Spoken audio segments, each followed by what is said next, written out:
नमः शिवाय। राम राम, मैं पंडित एसके मिश्र। आज इस वीडियो के माध्यम से वशीकरण का एक ऐसा प्रयोग लेकर के आप लोगों के सामने उपस्थित हुआ हूं।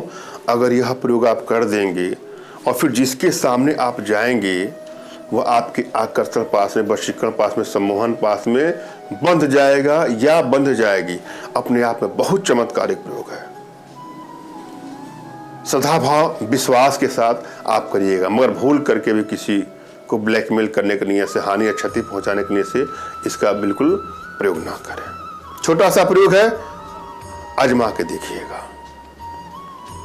एक एक स्टेप को आपको बारीकी से सुनना है और समझना है और पूरा वीडियो मेरा अंत तक देखना है। वशीकरण का प्रयोग आप जब भी करें तो आपके मन में एकाग्रता का भाव, समर्पण का भाव हो और किसी के प्रति वैमनस्यता का भाव हो तो वह निकाल दीजिएगा। और जब भी आप वशीकरण का प्रयोग करने जाएं तो अपने मन में चल रहे विरोधाभास पर कंट्रोल करिए। अगर आपके मन में कोई निराशा की ग्रंथि है, कोई टेंशन, कोई तनाव है और उस समय वशीकरण का प्रयोग करेंगे तो वशीकरण का प्रयोग कर तो लेंगे या असरदारी भी होगा, मगर जिस लेवल का होना चाहिए वह आपको लाभ नहीं मिलेगा। आधे अधूरे मन से आप कोई प्रयोग करते हैं तो सफलता में संदिग्धता रह जाती है। अतः कोई प्रयोग करें तो भली बात मूड बना लें कि मुझे करना है। मूड बनाने का मतलब क्या? अंदर से एक स्माइल, एक जोश, एक उत्साह, एक जुनून होना चाहिए। आप ये माने कि आपके अंदर इतनी क्षमता है, इतनी पावर है, इतनी कैपेसिटी है कि किसी को भी पलक झपकते ही अपने बस में कर लेंगे या बस में कर लेंगे। आप भिखारी नहीं हैं कि भिक्षा मांग रहे हैं। आप एक शेर हैं, आप एक शिकारी हैं। आपके अंदर वो कैपेसिटी है, वो क्षमता है। आप ईश्वरीय शक्ति के प्रतीक हैं। आप में ईश्वर का वास होता है। जरा सोचिए, एक बंदर को देखते हैं हम लोग तो क्या बोलते हैं? सर नवाते हैं कि हनुमान जी का रूप है। एक हाथी को देखते हैं तो हम लोग क्या करते हैं? प्रणाम करते हैं। गणेश जी का उसमें वास है। क्यों? उनका सूंड गणेश जी से मैच करता है। ऐसी तमाम जीव जंतु है। पीपल का वृक्ष है, हम प्रणाम करते हैं क्योंकि उसके अंदर ईश्वर का वास है। और इन सब चीजों में ईश्वर का वास इसलिए है, ईश्वर इस रूप में कभी न कभी अवतरित हुए थे। ऐसे तमाम प्रमाण हमारे ग्रंथों में है या सभी ग्रंथों में मिलते हो कि मैं सभी धर्म की यहां चर्चा नहीं करने वाला हूं। वैसे धर्म तो सिर्फ एक ही है, बाकी तो सब पंथ है।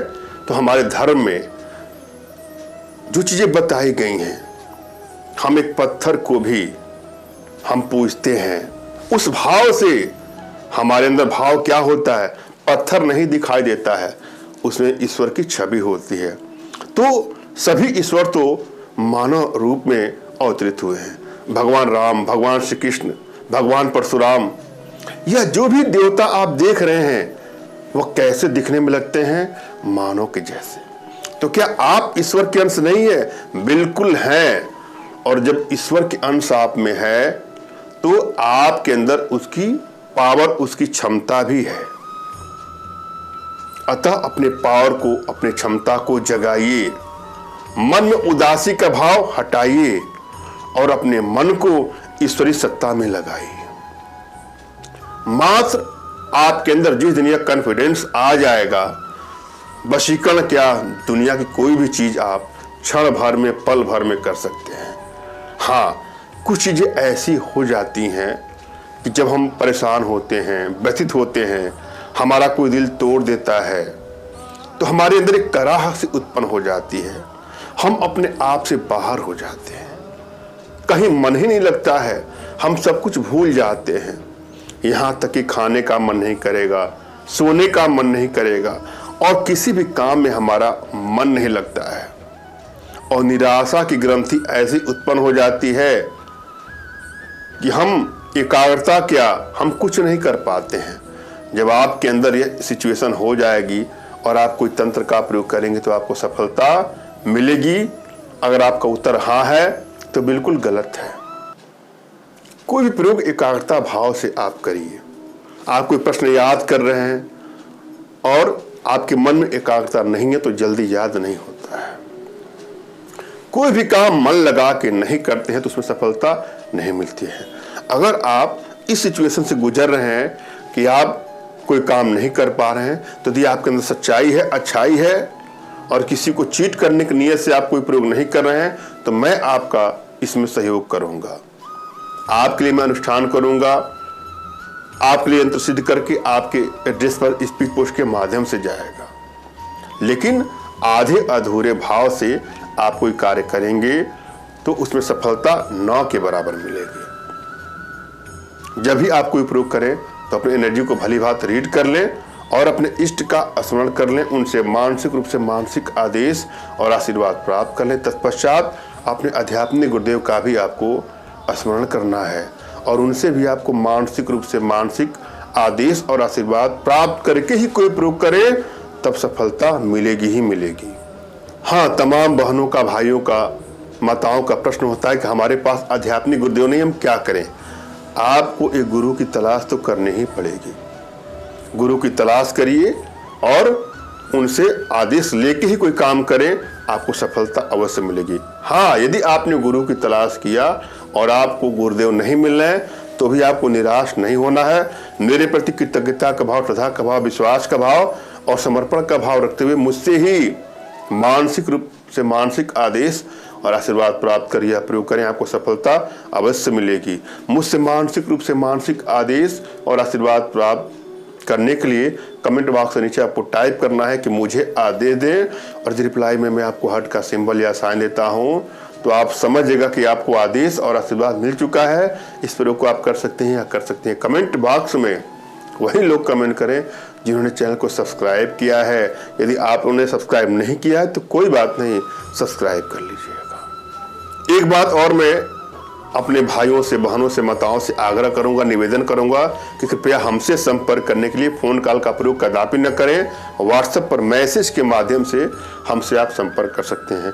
यदि आप फोन कॉल करते हैं तो फोन उठने की कोई गारंटी नहीं है। हाँ, जिसको मैंने समय दिया है उससे मैं स्वयं ही कॉल कर लूँगा। मेरा शेड्यूल थोड़ा सा व्यस्त होता है, हर समय किसी का फ़ोन रिसीव नहीं कर सकता हूँ। आशा आप लोग समझ चुके होंगे, अतः आप व्हाट्सएप पर ही मैसेज करें। क्या करना है आपको इस प्रयोग में? 2 चीज़ों की आवश्यकता है। पहला तो हल्दी है और दूसरा गेंदे का फूल है। इन दोनों को इकट्ठा करके हल्दी और गेंदे के फूल को बारीक रूप से पीस लीजिए और पीसने के बाद थोड़ा गंगा जल का इसमें छींटा मार दीजिएगा। जब भी यह काम करिए तो धूप दीप अगरबत्ती जला लीजिएगा। अपने इष्ट का स्मरण करते हुए एकांत स्थान में इसको कर लीजिए। यह करने के बाद किसी शीशे में इसको रख लीजिएगा, किसी पात्र में इसको रख लीजिएगा, हमेशा काम करेगा। उसके बाद अपने मस्तक पर इसको लगा लीजिएगा। आप चाहें तो जिसको अपने बस में करना चाहते हैं उसका 7 बार नाम लेकर के अपने मस्तक पे लगा के उसके सामने जाइए, या वैसे ही आप कई लोग को अपने बस में करना चाहते हैं तो अपने मस्तक पर लगा करके, जैसे यहाँ पर तिलक या बिंदिया के रूप में लगा करके जिसके भी सामने आप जाएंगे या जाएंगी और जिसको पाने की इच्छा करेंगी वो आपके बस में हो जाएगा या बस में हो जाएगी। अपने आप में बहुत चमत्कारी प्रयोग है, आजमा के देखिएगा। धन्यवाद। राम राम।